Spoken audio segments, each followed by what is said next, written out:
5 obstacles qui vous empêchent de vous libérer des dettes. Bonjour, je suis Cédric Zongo et aujourd'hui nous allons voir comment ça se fait que certaines personnes veulent se libérer des dettes mais ne parviennent pas. Quels sont des obstacles qui se présentent parfois sur le chemin.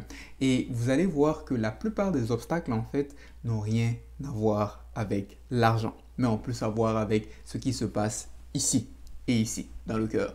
Et donc, le premier obstacle, c'est que on a tendance parfois à croire que la dette est normale. Certaines personnes ne parviennent pas à sortir de la dette parce qu'elles sont arrivées à croire que la dette c'est normal, à croire que c'est normal d'avoir un emprunt automobile à payer tout le temps, tout le reste de sa vie, à croire que c'est normal d'avoir des dettes de carte de crédit à payer tout le reste de sa vie. Et si vous croyez que la dette est normale, mais pourquoi est-ce que vous allez essayer de sortir de la dette? Et malheureusement, c'est le contexte dans lequel on se trouve et la société dans laquelle nous sommes nous a amené à croire que la dette est normale. Pour preuve, regardez par exemple lorsque vous voyez des publicités pour l'acquisition d'une voiture ou d'un mobilier, la plupart du temps, on ne vous dit pas combien ça coûte, on vous dit quels sont les petits paiements que vous allez devoir faire. Et donc, on a formaté la plupart des gens à penser en termes de petits paiements, à penser en termes de dette. C'est normal d'être endetté. Mais laissez-moi vous dire que ce n'est pas normal, ce n'est pas la norme.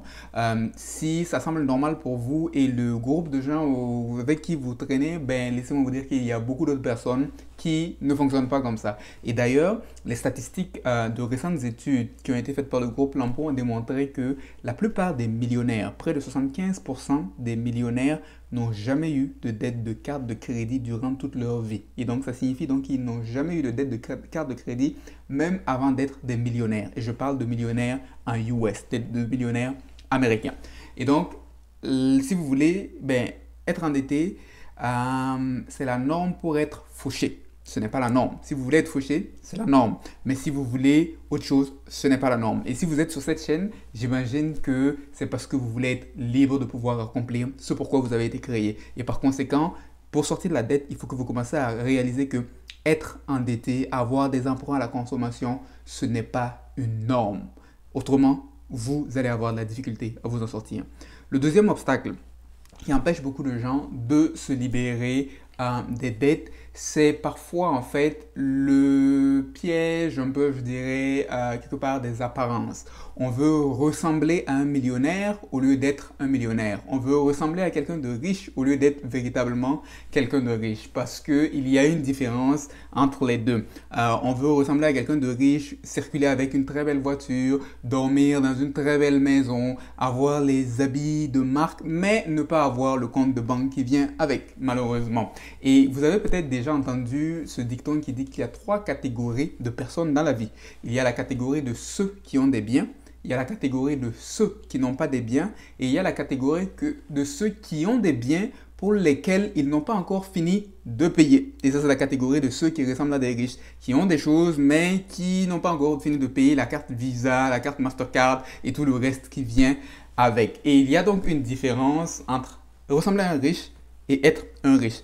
Les véritables riches possèdent ce qu'ils ont. Ça veut donc dire que si vous avez une vieille voiture mais que vous avez fini de la payer, vous êtes riche comparativement à la personne qui a la très belle voiture mais qui n'a pas fini de la payer. Parce que croyez-le ou non, votre voiture que vous n'avez pas fini de payer, elle ne vous appartient pas. Sur les papiers, on dirait qu'elle vous appartient. Mais essayez de ne pas la payer pendant 2 ou 3 mois et vous allez vous rendre compte que en fait, elle ne vous appartient pas. Et donc, il y a une différence entre être riche et ressembler à un riche. Et donc, malheureusement, le piège des apparences nous amène à tomber dans l'endettement parce qu'on veut paraître riche au lieu de payer le véritable prix pour posséder ce qu'on a. Le troisième piège qui amène les gens à ne pas pouvoir se libérer des dettes, c'est que parfois on ne se l'avoue pas, mais certaines personnes aiment réellement dépenser.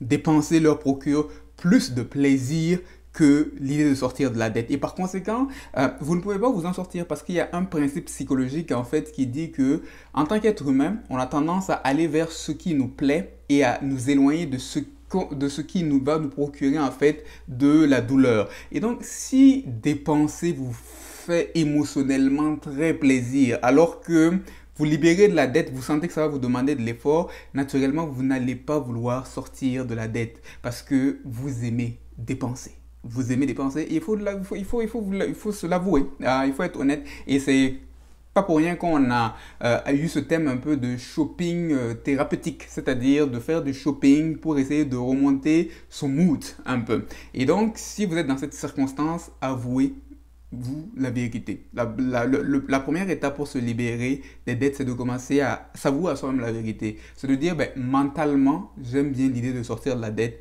mais honnêtement, j'aime bien acheter mon sac. J'aime bien rouler dans ma voiture, payer à crédit. Je suis dans le chaos, mais j'aime mon chaos. Et en ce moment, ben, il n'y a plus de débat. On sait que ben, il faudra attendre une grosse catastrophe dans votre vie pour que peut-être vous puissiez vous réveiller.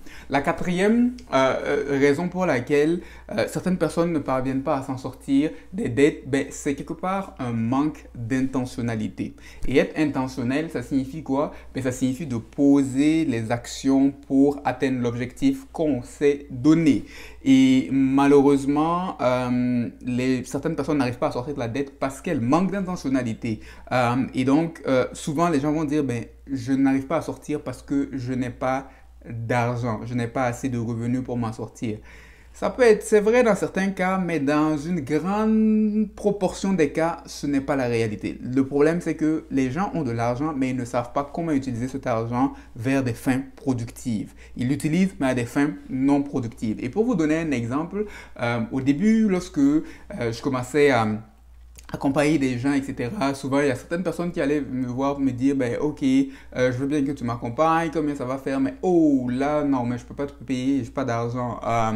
Mais plus tard, ce sont les mêmes personnes que j'allais voir en train de faire du shopping massif. Et j'en ai vu certains là, avec des sacs. Je vais les voir dans des restos, toujours avec les meilleurs vêtements. Mais ils n'ont pas l'argent pour les aider à atteindre leurs objectifs. Ils ont l'argent pour les autres choses. Et souvent, vous vous mentez. Vous mentez en fait parce que regardez, vous avez l'argent, mais vous l'utilisez à des fins non productives. Et si vous n'êtes pas convaincu de ce que je vous dis, faites cet exercice.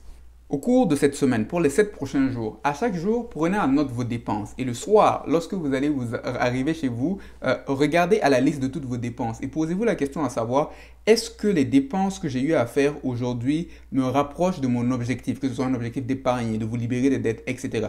Est-ce que les dépenses que j'ai fait aujourd'hui me rapprochent de mon objectif ou non? Et vous allez vous rendre compte que bien souvent, ce n'est pas que vous n'avez pas l'argent, c'est parce que vous n'êtes pas intentionnel à mettre votre argent vers les objectifs, vers les choses qui vont vous permettre d'atteindre vos objectifs.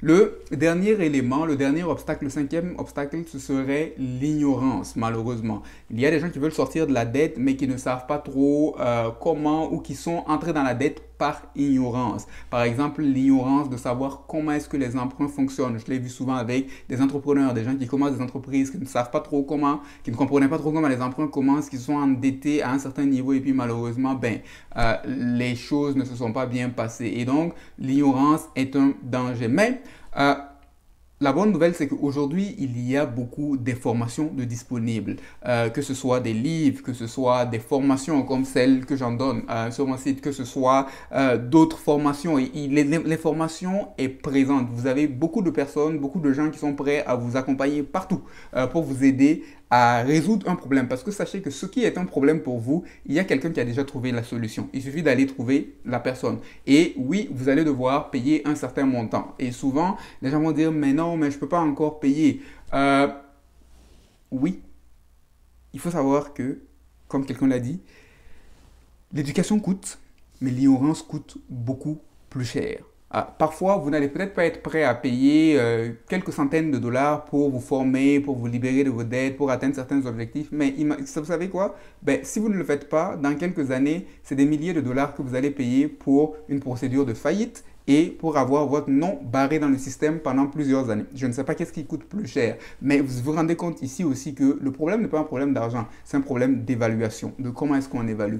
Et vous, c'est possible pour vous de vous libérer de la dette. C'est possible pour vous, peut-être que vous me regardez, peut-être qu'actuellement vous avez des dettes, et c'est possible pour vous, peut-être que d'ici 2 ans, votre vie soit complètement différente, que vous soyez totalement libre de vos dettes. Mais ce qui vous sépare de ce moment-là à aujourd'hui, c'est en réalité ce que vous vous mettez dans vos têtes. Dans votre tête, vous pensez que la dette est normale. Vous voulez vivre simplement dans les apparences. Vous manquez d'intentionnalité. Vous aimez en réalité plus le plaisir de la dépense que la liberté que va vous procurer le désendettement. Vous ne mettez pas les efforts pour vous éduquer afin de sortir de l'ignorance dans laquelle vous êtes. Et donc, ce sont des éléments qui malheureusement peuvent vous empêcher, mais la bonne nouvelle c'est qu'aujourd'hui vous les connaissez, vous connaissez ces pièges et donc vous êtes beaucoup plus outillé à ne pas tomber dans ces pièges. J'espère que cette capsule vous aura été utile et n'hésitez pas à la partager avec des proches. Et ce n'est pas le genre de capsule en fait où il faut penser aux autres.